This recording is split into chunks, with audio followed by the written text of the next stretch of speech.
حضرت سلیمان علیہ السلام اللہ کے نبی اور ایک عظیم بادشاہ تھے۔ اللہ تعالیٰ نے انہیں علم، حکمت اور بے مثال عقل عطا فرمائی تھی۔ وہ جانوروں، پرندوں، حتیٰ کہ چیونٹیوں کی زبان بھی سمجھتے تھے۔ ان کا عدل دنیا بھر میں مشہور تھا۔ ایک دن دو عورتیں ایک بچے کو لے کر حضرت سلیمان کے دربار میں آئے۔ دونوں کا دعویٰ تھا کہ بچہ ان کا ہے۔ بچہ صرف ایک تھا، مگر ماں بننے کی دعویدار دو تھیں۔ دونوں ایک دوسرے پر عیب کا الزام لگا رہی تھیں۔ حضرت سلیمان نے دونوں کی باتیں بہت تحمل سے سنے۔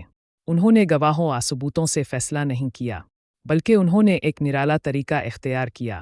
یہ طریقہ لوگوں کو حیرت میں ڈالنے والا تھا۔ انہوں نے ایک سپاہی کو بلایا اور کہا، بچہ دونوں کا ہے تو اسے آدھا آدھا کاٹ کر دے دو۔ یہ سن کر ایک عورت فوراً بولی، نہیں، اسے دوسری کو دے دو، بس بچے کو نقصان نہ ہو۔ جبکہ دوسری عورت خاموش رہی اور کچھ نہ بولی۔ حضرت سلیمان نے مسکرا کر فرمایا، یہی عورت بچے کی اصل ماں ہے، کیونکہ صرف ماں ہی اپنے بچے کو قربان ہوتے نہیں دیکھ سکتی۔ اس فیصلے نے ہر شخص کو حیران کر دیا۔ کسی نے ایسا انصاف پہلے نہیں دیکھا تھا۔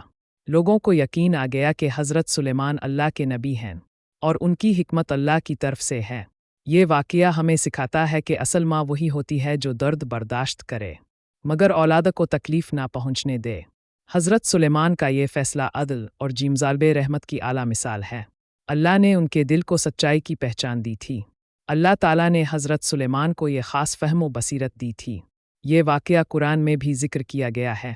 یہ نہ صرف بچوں کے حقوق کی اہمیت بتاتا ہے، بلکہ ماں کی محبت کی عظمت بھی ظاہر کرتا ہے۔ حضرت سلیمان کی کہانیاں بچوں، بڑوں، سب کے لیے سبق آموز ہیں۔ ان کا ہر فیصلہ عدل، علم اور اللہ کی رہنمائی سے بھرا ہوا تھا۔ وہ صرف دنیا کے بادشاہ نہیں، روحانی رہنما بھی تھے۔ ان کی حکمت آج بھی یاد کی جاتی ہے۔ آئیے ہم بھی اپنے فیصلوں میں انصاف، رحم اور حکمت کو اپنائیں۔ حضرت سلیمان کا فیصلہ یاد رکھے، اصل عدل وہی ہے جو کسی کو نقصان پہنچائے بغیر سچ سامنے لائے۔ ایسا انصاف ہی اللہ کو پسند ہے۔